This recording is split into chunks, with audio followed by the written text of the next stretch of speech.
Hello everyone, আসসালামু আলাইকুম। কেমন আছেন সবাই? আশা করি সবাই অনেক অনেক ভালো আছেন। আলহামদুলিল্লাহ, আমরাও ভালো আছি।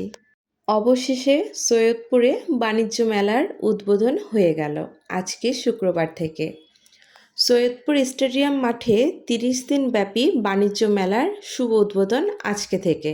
কিন্তু আমি গিয়েছিলাম গতকাল। গতকাল আসলে মেলা তেমন কিছু হয়নি, কিন্তু হাতে সময় সুযোগ ছিল আর বাহিরে ঘুরতে যেতে চাচ্ছিলাম। এই কারণে ভাবলাম যে যাই মেলায় আর কি ঘুরে আসি, দেখে আসি কতদূর কি হলো। গতকাল ওয়েদারটা একদম ভালো ছিল না, অনেক দ্বিধায় ছিলাম বাহিরে বের হব কি হব না, কেননা ফাইয়াজ সাথে থাকে। ছোট বাচ্চার মাথায় বৃষ্টির পানি পড়লে অনেক সময় ঠান্ডা লেগে যায়। এমনি আমরা মা ছেলে খুব ঠান্ডার মধ্যে ছিলাম এতদিন। যাই হোক, আলহামদুলিল্লাহ এখন সুস্থ আছি। তারপরেও দ্বিধা কাটিয়ে কালকে চলে গিয়েছিলাম মেলা দেখতে। আসলে মেলা দেখার প্রতি না একটা অন্যরকম আগ্রহ কাজ করে ছোটবেলা থেকেই। তবে উদ্বোধনের আগে চলে গিয়ে খুব একটা কিছু পাইনি দেখতে, মানে স্টল তেমনভাবে কোনোটাই হয়নি। ফাইয়াজ তো এখানে যাওয়ার সাথে সাথেই একটা খেলনার দোকানে ঢুকে ওর মন মতো খেলনা নেওয়া শুরু করে দিয়েছিল। আর দোকানদারও বলছিল, যা মন চায় আপন ভেবে নিয়ে নাও, মানে তাদের এটা একটা সুযোগ আর কি সেল করার।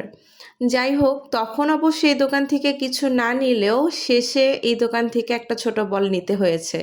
ওর হাতের এই লাইটিং করা বলটা, এই বলটা শেষে আমরা নিয়ে আসছি।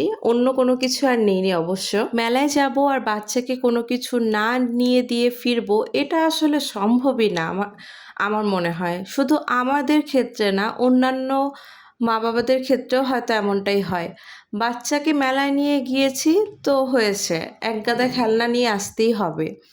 এইটার কোনো বিকল্প উপায় আর থাকে না। খুবই অল্প পরিমাণ স্টল ওপেন ছিল গতকালকে। জানি না একদিনে আজকে তারা কতগুলো স্টল ওপেন করে ফেলেছে। আমার তো মনে হচ্ছে না যে আজকে উদ্বোধনের দিনেও সবগুলো স্টল একসাথে ওপেন করতে পারবে। কেননা গতকালই দেখলাম যে অনেক স্টলের কাজই ঠিকঠাক হয়নি, ওদের মাল জিনিস আসেনি। যাই হোক, উদ্বোধন হয়েছে, ধীরে ধীরে তো জমজমাট হবেই নিশ্চয়ই। আপনারাও গিয়ে ঘুরে আসতে পারেন। বাচ্চাদের কয়েকটা রাইডস আছে, সেগুলোতে নিয়ে গেলে বাচ্চারাও অনেক খুশি হবে। তবে আমরা শুধু ঘুরেছি, অন্য কোনো কিছু করা হয়নি। আর সেখানে আমাদের খুব প্রিয় একজন আপু, আলো আপুও গিয়েছিল তার বেবিকে নিয়ে, তার মেয়েকে নিয়ে। আপুর সাথেও দেখা হয়ে যায়। আপুর সাথে আরেকটু সময় কাটাতে পারলে ভালো লাগতো, কিন্তু আপু যেহেতু আগে গিয়েছে এবং আপুর একটু ক্লান্ত লাগছিল, তাই আপুকে ছেড়ে দিতে হয়েছে আর কি। ইনশাল্লাহ নেক্সট কোনো দিন আপু সহ আবার বাহিরে কোথাও যাব। আর এই পাখির বাসাটা আমার অনেক পছন্দ হয়েছিল, কিন্তু ওনারা অনেক চড়া দাম চাচ্ছিল, তাই ওটা আর নেইনি। তবে এই যে এই জিনিসগুলো অনেকগুলো নিয়েছি, মানে টুকটাক সংসারের যেসব জিনিস দরকার হয় এগুলো অনেক জিনিস নিয়ে ফেলেছি। এখন আর কসমেটিক্সের দিকে নজর যায় না, এখন সংসারের দিকে, সংসারের জিনিসগুলোর প্রতি বেশি নজর যায়, বেশি আগ্রহ কাজ করে। আর এই খাবারের দোকানটাও আমার মনে হয় সবারই চোখ কাড়ে, এই দোকানটায়ও এসেছিলাম। তারপর মেলা ঘোরা শেষ করে একটু ফলমূল কিনতে গিয়েছিলাম আর কি।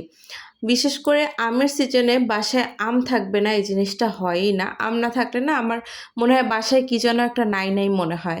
তো ফেরার পথে আম নিয়ে নিলাম। আর বাসায় ফিরে কি কি নিচ্ছিলাম তার কয়েকটা ভিডিও নেওয়া হয়েছে, সবগুলো নেওয়া হয়নি। আজকে এই পর্যন্তই, ভালো থাকবেন সবাই।